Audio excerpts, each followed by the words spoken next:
কখনো গরম খুন্তি দিয়ে দিয়েছেন ছ্যাঁকা, আবার কখনো পুঁতা দিয়ে থেতলে দিয়েছেন পায়ের আঙ্গুল।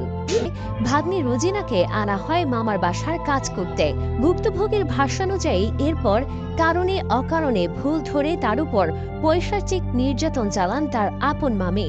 পুঁতা, কাঠ কিংবা দা, যখন সামনে যা পেতেন তা দিয়েই পিটিয়ে জখম করতেন মামি। এমনকি ব্লেড ও দা দিয়ে কেটেছেন ভাগ্নির পিঠ। রুজিনা চাঁদপুর সদর উপজেলার চান্দ্রা ইউনিয়নের বাখরপুর গ্রামের আলী আহমদ ভুইয়ার মেয়ে। প্রতিবেশীরা জানায় প্রায় রুজিনার কান্নার শব্দ শোনা যেত, কিন্তু কেউ কিছু বলার সাহস করেনি। এতদিন বাবা জানতেন না তার মেয়ে কি যন্ত্রণার মধ্যে দিয়ে দিন কাটাচ্ছিলেন। থানায় এসে মেয়ের এমন অবস্থা দেখে কান্নায় ভেঙে পড়েন বাবা। দোষীদের দৃষ্টান্তমূলক শাস্তি নিশ্চিত করার দাবি জানান তিনি। তার কপালে মামার দুধ ভাত তো দূরের কথা, ঠিকমতো 3 বেলা খাবারও জুটত না, বরং পান থেকে চুন খসলেই করা হতো পাশবিক নির্যাতন।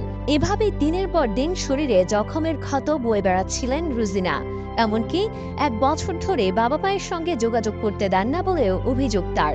অবশেষে মামির নির্যাতন সইতে না পেরে বাসা থেকে পালিয়ে যাওয়ার চেষ্টা করেন। চাঁদপুর শহরের মাদ্রাসা রোডে কান্নারত অবস্থায় তাকে দেখে স্থানীয়রা পুলিশের কাছে খবর দেয়। পরে পুলিশ মামা রুবেল মোল্লা ও মামি রুকিয়া বেগমকে আটক করে।